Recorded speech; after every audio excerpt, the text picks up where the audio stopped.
सोचिए, आपको कभी ब्लड की जरूरत हो तो आपका ब्लड किसी से मैच ना हो तो आप क्या करेंगे। और उसी समय के लिए बनाया गया है ब्लड बैंक। बात करें ब्लड बैंक में कितना ब्लड रखा जा सकता है, क्या इसकी कोई लिमिट होती है और कितने दिन तक यह ब्लड सेफ रहता है। ब्लड बैंक यानी जहां ब्लड को इमरजेंसी के लिए रखा जाता है और जरूरत पड़ने पर जरूरतमंद लोगों को दिया जाता है। कुछ ब्लड ग्रुप बहुत रेयर होते हैं, जैसे बॉम्बे ब्लड ग्रुप या RH नल। भारत में बॉम्बे ब्लड ग्रुप सिर्फ 0.004% लोगों में होता है। आप सोचें कि कितना कम है, 1% से भी कम है। ऐसे में हर यूनिट अनमोल होती है।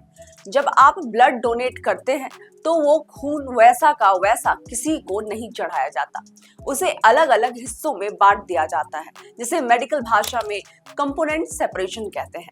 हर हिस्सा किसी खास जरूरत वाले मरीज के लिए होता है। RBC यानी रेड ब्लड सेल्स। जब किसी को हेमोग्लोबिन की कमी हो, सर्जरी या एक्सीडेंट के बाद खून की कमी हो, तब RBC की जरूरत पड़ती है। इसको 35 से 42 दिन तक स्टोर किया जा सकता है। प्लेटलेट्स ये खून को जमाने का काम करते हैं। खासकर कैंसर के मरीज, डेंगू या ब्लड डिसऑर्डर से पीड़ित लोगों को प्लेटलेट्स की सख्त जरूरत होती है। लेकिन इनकी सबसे बड़ी चुनौती यह है कि इन्हें सिर्फ 5 दिन तक ही स्टोर किया जा सकता है। अब बात करते हैं plasma. Plasma burn case, liver disease और कोविड जैसी बीमारी में प्लाज्मा की जरूरत पड़ती है। प्लाज्मा को डीप फ्रीज करके -30 डिग्री सेल्सियस या उससे नीचे पर 1 साल या उससे भी ज्यादा समय तक स्टोर किया जा सकता है। यानी एक यूनिट ब्लड डोनेशन से सिर्फ एक नहीं, 3 लोगों की जान बचाई जा सकती है।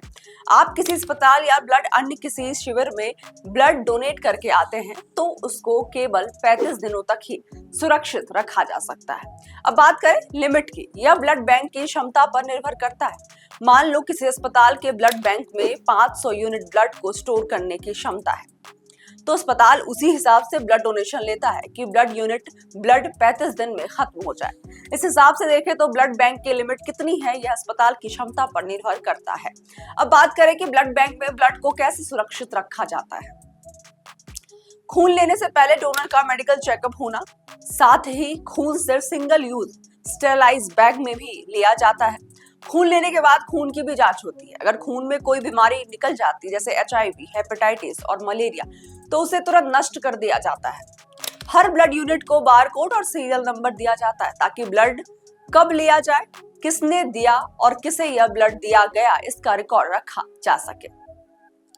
कुछ लोगों को लगता है कि खून देने से कमजोरी आती है और वह बार बार डोनेट नहीं कर सकते, पर ऐसा नहीं है। शरीर 24 से 48 घंटे में वॉल्यूम रिकवर कर लेता है। साथ ही पुरुष हर 3 महीने और महिलाएं हर 4 महीने में ब्लड दे सकती हैं। भारत को हर साल 1.2 करोड़ यूनिट ब्लड की जरूरत पड़ती है, लेकिन सिर्फ 1 करोड़ यूनिट की इकट्ठा हो पाती है।